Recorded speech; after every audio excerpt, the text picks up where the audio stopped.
Court ने, CBI court ने जो आज फैसला सुना है जिसमें उन्होंने दोषी माना है, जज ने अपने फैसले में लिखा है हमें जवाब मिल चुका है कि गुनाह का अपराधी कौन है। हालांकि मैं बता दूं अंग्रेजी में है जिसका हिंदी तर्जुमा हम आपको बता रहे हैं। माता पिता अपने बच्चों के सबसे बड़े संरक्षक होते हैं, लेकिन इस केस में माता पिता ही कातिल बन गए। उन्होंने उस बच्ची की जान ली जो सिर्फ 14 बसंत देख पाई थी, 14 साल उसकी उम्र थी आरुषि की। कुरान में कहा गया है कि खुदा की दी हुई पवित्र जिंदगी को लेने का हक किसी को नहीं। दोनों सजा से बचने के लिए कत्ल के सबूत मिटाने, छिपाने और उनसे छेड़छाड़ के दोषी पाए गए हैं। राजेश तलवार ने जांच को भटकाने के लिए पुलिस को गलत जानकारी दी कि उनकी बेटी का कत्ल आज ने किया है। यह आज अदालत ने अपने फैसले में लिखा है। जी जस्टिस साहब जी, अदालत ने एक तरह से मान लिया कि जो सीबीआई की क्लोजर रिपोर्ट थी और जिस तरह से अदालत ने पूरे मामले को देखा है, अब सवाल उठता है कहीं न कहीं पूरे साढ़े 5 साल की जो प्रक्रिया है, प्रक्रिया में कई बार खामी है, कई बार उसमें कोई लिंक मिसिंग भी है। तो तमाम बातों को अगर हम जोड़ें तो अभी भी कोई गवाह नहीं है, कोई विटनेस नहीं है। परिस्थितियों को जोड़कर सीबीआई इस नतीजे पर पहुंच गई। तो क्या इसमें कहीं बेनिफिट ऑफ डाउट की गुंजाइश थी या होती है अदालतों में? देखिए, अगर जरा बेनिफिट डाउट होती तो इनकी नजर में और इस अदालत के उसमें ऊपर आगे जो होता है तो सजा नहीं दे सकते थे। फुल्ली प्रूव माना है, कॉन्क्लूसिवली इन्होंने अपना खुद प्रूव माना है, ये इसलिए ही ये फाइंडिंग दी है। लेकिन मैं ये आपसे कह रहा था जो गुनाह कमरे के बंद होते हैं उसमें कोई भी गुनाह हो उसमें गवाह बाहर का तो नहीं आने वाला है, अंदर ही के हालात हैं जिनको की व्याख्या करनी पड़ेगी। तो या तो ये लोग गवाह थे या ये उसमें किसी तरह से अल्टीमेटली इनका ये वो केस नहीं है कि आप खामोश आके कह दें कि पुलिस वाले आएंगे और इसको स्ट्रक्चर करके पेश कर देंगे ना। इसमें कुछ सवालों को जवाब जज ने ये जब क्लोजर रिपोर्ट आई तो उन्होंने महसूस किया कि इसके ये सोच जो है पुलिस ऑफिसर्स की या सीबीआई की या इन्वेस्टिगेशन की ये सही नहीं है। इसका सीआरपीसी में अधिकार है, उसको उन्होंने व्याख्या की। इसके बाद ये हुआ और होने के बाद मैं आपको बिल्कुल बार बार ये कह दूं कि सर्कमस्टांशियल एविडेंस अगर सबूत हो जाती है तो it is as good evidence as an eye. एक बड़ा सवाल ये है कि मोटिव सीबीआई की उस क्लोजर रिपोर्ट में मोटिव कहीं नहीं है। बाद में नहीं, मैं बताता हूँ आपको। इंसान का बहुत अच्छा सवाल पूछा आपने। एक सेकंड सुन लीजिए। आला कत्ल, देखिए आला कत्ल तक मिसिंग है। नहीं, आला कत्ल कौन देगा? आला कत्ल कौन देगा? इसमें जो दो बातें हैं, देखिए जो बड़ी अच्छी बात आपने कही से कौन देगा आलाए कत्ल?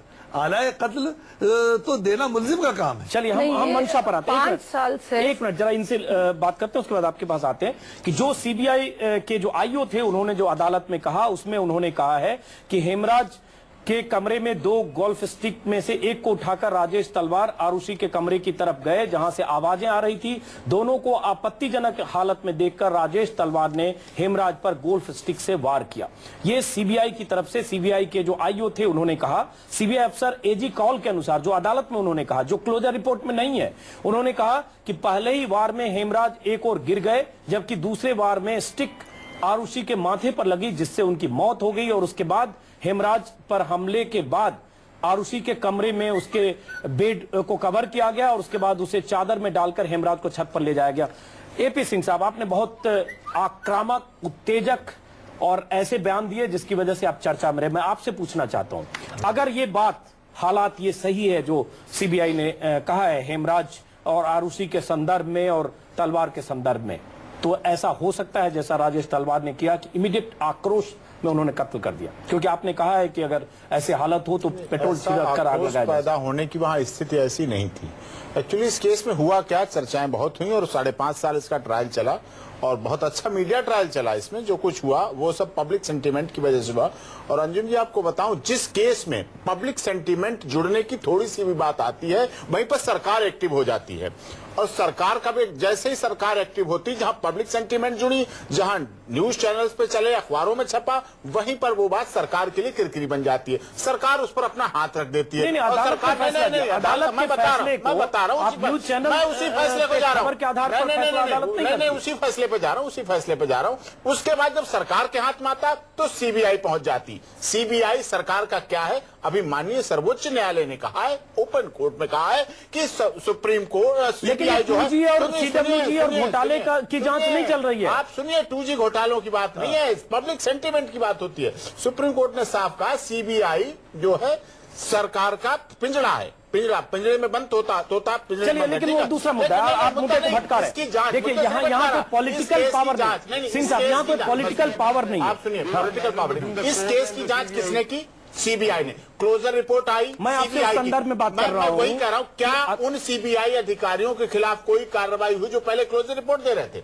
क्यों नहीं हुई? वो क्या कारण थे? वो कौन शक्तियां थी? वो सवाल वो सवाल हम कई बार पूछ चुके हैं पूरे दिन में। अभी सिंह साहब, दूसरी बात बता रहा हूं। नहीं, माननीय सर्वोच्च न्यायालय ने अभी एक और आदेश में कहा है कि निचली ट्रायल अदालतों को लोगों के खून का प्यासा नहीं होना चाहिए। सिंह साहब, वो सवाल हम कई बार पूछ चुके हैं। मैं एक सवाल पूछ रहा हूं, चूंकि आप बहुत उत्तेजक बयान देने के लिए इस देश में आपको दर्शकों ने देखा है, मैं आपसे एक सवाल पूछ रहा हूं, क्या ऐसी सिचुएशन में जो सीबीआई ने अदालत में कहा कि आपत्तिजनक हालत में हेमराज के साथ डॉक्टर तलवार ने देखा और इसलिए अपना गुस्सा नियंत्रण नहीं कर पाए और उन्होंने 2 वार किए, एक से आरुषि की डेथ हुई, एक से हेमराज की, और उसके बाद हेमराज के साथ जो हुआ सो हुआ।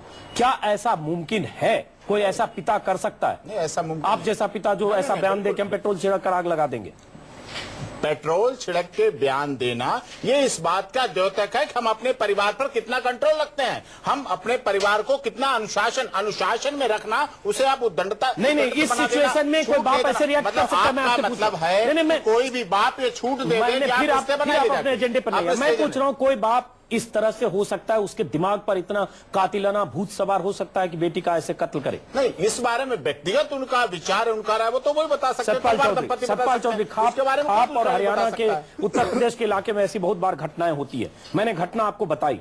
अब कहा जा रहा है कि ऐसी स्थिति में, और आपको बता दें दर्शकों को, यही बात मेरठ के आईजी ने कही थी। घटना के 1 हफ्ते के भीतर मेरठ पुलिस ने यही कहा कि उन्होंने ऐसी हालत में देखा, कॉम्प्रोमाइजिंग सिचुएशन में अपनी बेटी को देखा, अपने गुस्से पर काबू नहीं रख पाए और उसके बाद 2 कत्ल हुए उनके हाथों से, एक बेटी का, एक नौकर का। और वही बात सीबीआई ने लंबी जांच के बाद सीबीआई ने वही कही, हालांकि बीच में जांच की दिशा अलग अलग जगह गई। सतपाल चौधरी, क्या ऐसा हो सकता है कि बाप पर उस सिचुएशन में एक दिमाग पर ऐसा गुस्सा और आक्रोश से भर गए कि यह कत्ल हो गया? पहली बात अंजुम जी ये है कि हमें बदनाम किया जाता है कि भाई खाप के लोग, गांव देहात के लोग और उत्तर भारत के ग्रामीण क्षेत्र में रहने वाले लोग वो इस तरह की घटनाएं करते हैं, उनको अंजाम देते हैं। मैं कह रहा हूं कि जो भद्र समाज है हमारा, जिससे हम लोग जिसको फॉलो करते हैं, भद्र समाज में अनेक तरह की इस तरह की घटनाएं हुई हैं और यकीनन ये उसी आक्रोश के कारण, उन्हें आपत्तिजनक स्थिति में देखने के कारण, अदरवाइज और कोई मामला ही नहीं है, उस कारण ही उसकी हत्या हुई है। उस आक्रोश में ये मानव स्वभाव है, कोई भी अपनी 14 साल की बेटी को अपने नौकर के साथ सेक्सुअल पोजीशन में देखेगा तो उसको गुस्सा आ सकता है। ये प्रैक्टिकल बात है। बस हो गया, वहीं पे आ गए, उसी मानसिकता पे। ये प्रैक्टिकल बात, वही मानसिकता पे, जिस मानसिकता की वकालत आप कई सालों से आप लोग करते हैं। आपका क्या कहना है? जाइए, आप कमरे बनवा दें। अगर मेरे 4 बेटी हैं तो पहले तो आप कुछ और बात करें, आप पलट के बात कर रहे हैं। 16 साल की बेटी नौकर के साथ वही मानसिकता की, मैं उसी मानसिकता पे हम चरित्रहीनता की मानसिकता पर ले जाएं। आप अपने एजेंडे पर इस बात को सिंह साहब मत लाइए। आपने जो कहा कुछ और कहा, अभी अपने घर में यह माहौल बनाया, ये भी मैं कह रहा हूँ। मैं वही पूछ रहा हूँ कि क्या ऐसे बाप रिएक्ट कर सकता है और ये हुआ होगा? चलिए, मैं आपको एक मैं ये कह रहा था कि सैकड़ों नहीं हजारों मुकदमे इसी बिना पर हुए हैं। 299 और 300 में फर्क ही है। अगर ये ग्रेव एंड सडन प्रोवोकेशन में, ये हमारे सामने बहस लोग यही करते थे कि बीवी को मियां ने कंप्रोमाइजिंग पोजीशन में देखा और उसको बर्दाश्त नहीं हुआ, उसने कर दिया। चलिए, ऑफेंस जो है 300 ना हो, मर्डर ना होके culpable homicide not amounting to murder है। ये आमदन कत्ल नहीं है, ये इससे सहमन कत्ल नहीं हुआ है, वैसा हो गया है। तो वो तो वर्चुअली अगर सीबीआई के अफसर ने ये कहा है तो ये कत्ल से निकाल 302 से निकाल के 299 ले जाते हैं। और एक बात और कर दूं, बहुत अच्छा अंजुम साहब, ये जो सीबीआई के अफसर का बयान है, ये इस टाइप का इतना वर्जन, ये गवाह ने उसी पे आ रहा हूं। अगर सीबीआई क्लोजर रिपोर्ट में 30 पन्ने में इसका जिक्र कहीं नहीं है और उसके बाद अदालत में बयान देते हैं सीबीआई अफसर, उसके बाद ये थ्योरी देते हैं कि कंप्रोमाइजिंग पोजीशन में देखा, जो पहले पुलिस का चुकी है, तो इसको साबित कैसे किया जाएगा? और बिना साबित किए ये मोटिव कैसे होगा अदालत में या ऊपरी अदालत में, या अदालत इसको मोटिव कैसे मानेगी? अदालत ने माना नहीं। यही सबसे बड़ी बात है जो मैं आपको कहना चाहती थी अंजुम साहब की। सबसे इंपॉर्टेंट चीज जो होती है एक क्रिमिनल केस में, वो मोटिव की होती है। इस केस में अभी तक ये लोग मोटिव एस्टेब्लिश नहीं कर पाए हैं, तो ये सबसे बड़ा फेलियर है। दूसरा, जो आईजी साहब ने सबसे पहला बयान दिया कि राजेश तलवार ने अपनी बेटी को एक कॉम्प्रोमाइजिंग सिचुएशन में देखा, वो बहुत ही गैर जिम्मेदाराना बयान था। 5.5 साल में आप अभी तक मोटिव एस्टेब्लिश नहीं कर पाए हैं, एक हफ्ते के अंदर अंदर आपने कैसे ये फाइंडिंग? तो मेरी मैं जो खिलाफत कर रही हूँ वो फाइंडिंग की कर रही हूँ, ना कि कोर्ट की। और ये बात मैं जोगिंदर जी को बता देना चाहती हूँ, जो उन्होंने कहा कि मैंने कहा कि मैं कोर्ट को नहीं मानती हूँ, मैं जजमेंट को नहीं मानती हूँ। उन्होंने शायद गलत समझा। मेरे कहने का मतलब है कि हम उनकी फाइंडिंग को नहीं मानते हैं। फाइंडिंग, क्योंकि देखिए सर्कमस्टेंशियल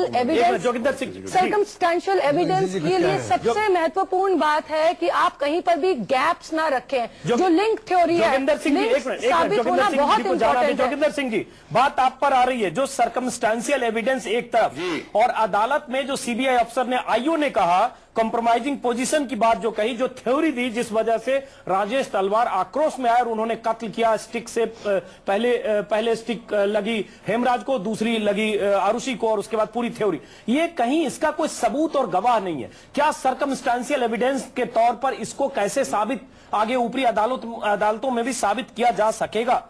नहीं, मैं I doubt it very much. मुझे इस पे बिल्कुल पूरा जो आप कह रहे हैं बिल्कुल सहमत हूं आपसे।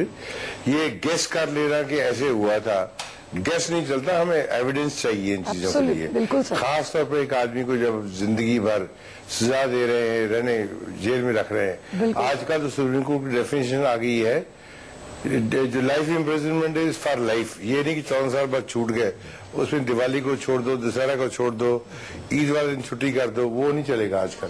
लाइफ का मतलब है उम्र कैद का मतलब पूरी उम्र कैद, मरने तक। तो ये मैंने भी देखा, आपने जो कहा था कि आईओ से इंस्पेक्टर कॉल या एसीपी होंगे, जी जी जी, डिप्टी सुपरिटेंडेंट पुलिस होंगे, तो ये एएसपी थे, एजीएल कॉल नहीं आया कि किसी एविडेंस के ऊपर बेस्ड है। पर ये जज साहब ने चूंकि फैसला दे दिया है, हम टीवी स्टूडियो में बात कर किसको ओवररूल नहीं कर सकते। वो तो अल्टीमेटली हायर कोर्ट ही करेगा, इन चीजों को देखेंगे। और मैं समझता हूँ कि ये थोड़ा सा मुझे भी जो आपने फरमाया कि ये थिन है, हो सकता है जो कहा आईओ ने बिल्कुल ठीक हो, इसमें कोई शक नहीं है। पर जहां तक एविडेंस या शहादत का सवाल है, वो तो कोई आपको बंद करने में, जज साहब ने कहा था, बंद करने में जब है तो कहां से शहादत मिलेगी?